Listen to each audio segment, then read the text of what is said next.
What is going on, ladies and gentlemen of the internet? I hope you guys enjoyed that nice little stick there. This is a 16-0 perfection gameplay on Lockout. I think they might have changed the name maybe, but I'm sure you guys all know this map. So today what I'm going to talk about is MCC, the Master Chief Collection, and what I think on it. And yeah, there has been a lot of negatives for sure, but I'm not going to try to focus on that. I'm going to try to focus on the positives, but at the same time I want to be realistic, so I'm going to bring in the negatives at the end. So I'm going to talk about the positives with the campaign, the forge, and the matchmaking, and at the end I'm just going to go over the negatives real quickly, because I don't want to be negative, but they do need to be stated, and I'm not going to lie to you guys, I'm not a perfect person, and I'm not completely satisfied. So let's start with the campaign. The graphics are amazing. The 1080p and the 60 frames per second is fantastic in all the game modes, but in the campaign especially. The in-game splits, if you guys don't know what that is, it's the game essentially times all your runs for you. So if you're into speedrunning, it times how fast you can go, and it makes certain marks when you get to a certain point. So you can set a rival who maybe has a world record, or you want to beat a friend of yours, or you can set yourself as your own rival, so you're racing yourself to get a PB, which means personal best. So coming from a speedrunner, that's been awesome. With Max, the only streaming software is this thing called Livewire, I believe. I could be wrong. But regardless, the only streaming program for Mac that's worthwhile getting is like $500. So I'm not going to do that. So I can't have those nice splits on my screen like you see a lot of YouTubers that do. So having those in game makes it a lot more fun for me, than making speedrunning just easier to do. And you know, I know if I'm having a good or bad run right there, I don't have to wait till the end and then stop the stopwatch on my phone and then put it into Final Cut and actually see the exact time. It gives you the exact time after every mission, which is awesome. The Forge. In this Forge compared to Halo 4 Forge, there is a lot more natural terrain, which is awesome. The natural terrain kind of makes every Forge map have the ability to not look like a Forge map where it's all blocky and whatnot. It gives it the ability to look like a real map, which is great. The budget is much higher, and the budget is an item limit, not in money. In the old Forges, they used to give each item a budget limit depending on its size and frame rate issue, but here it's just simply by object. So, you know, a huge object costs the same amount as, you know, a small little piece, just one object, which is awesome. And the canvases are also fantastic. I love the canvases. The one that I like the most is, I think it's called like, not Skyline, that's a Halo 4 map. It's the one where you're above the Halo ring and you can see the ring rotating beneath you. If you guys don't have the game, just Google search it or YouTube it and check it out. It's beautiful. Alright, so let's talk about the matchmaking, the positives of it.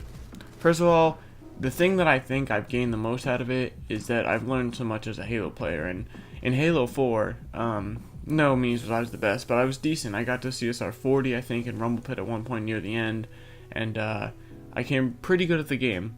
The thing about Halo 4 is that you can make movement choices that aren't correct at all, but with almost no punishment to little punishment, because you can sprint out of there or thruster pack out of there, so you can go around a corner where you shouldn't be.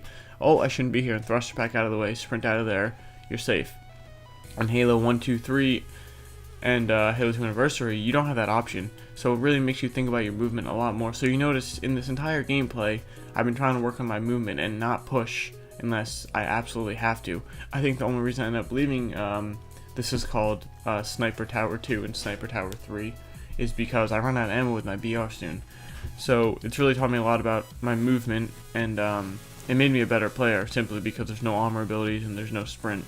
I'm not saying it can't be worked into a game, but I'm just saying compared to Halo 4, it made me a better player.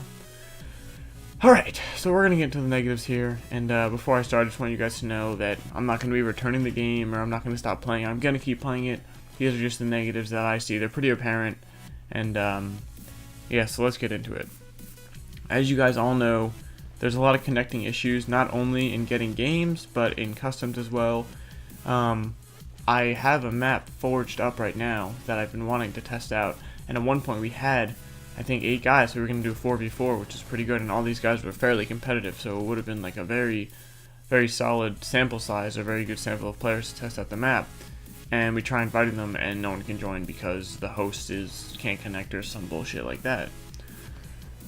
when you go to matchmaking with a group, you can't get in with a group ever. You can get these really awesome games of Team Slayer and Rumble Pit and all this stuff on your own, but every time you try to matchmake or find a game with a group or a friend, it doesn't work. It kicks one out, or you just won't find a game, which is ridiculous. The other thing that's really been upsetting me is that a lot of times you have to reset the game. And what I mean is that you'll try to go do something and the game will just make this buzzing noise, and then it'll kick you out to the home screen, and either the game will reset itself or you have to go reset the game. And in order to do that, if you have the game on disc, you can just simply go over to it and press the select button, at the home menu and quit. However, if you have it on your console, you're going to have to start up an entire another game, wait for that to start up, then you have to go back, start up MCC again, and wait for that to complete start up, then the game's reset, and sometimes even then it doesn't work. So clearly there's a lot of issues with it. I guess the one good thing that no one can complain about is that no one can complain about the game mechanics. People have loved Halo 2 since I think it came out in 2006 maybe. People loved it since then. People love Halo CE, people love Halo 3, and Halo 4 is even fixed. I mean, to the best of its ability.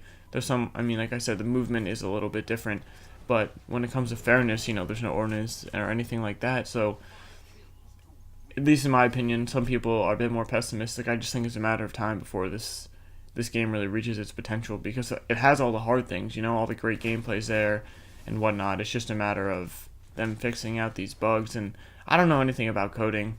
I don't know if any of you guys do. I'm not sure how hard it is to fix. I was watching a video, and the guy made a good point saying they've never had an issue like this before, so I don't know if it's the console being on the Xbox One, or if just the fact that they're jamming 4 games into one. I'm not really exactly sure what it is, but we're about to end this gameplay here. I'm running out of time. You're going to see the Perfection Medal pop up fairly soon here. This guy should come down to elbow, and there's the Perfection Medal. I froze a frame for you guys. Have a wonderful day, guys, and I will see you guys later.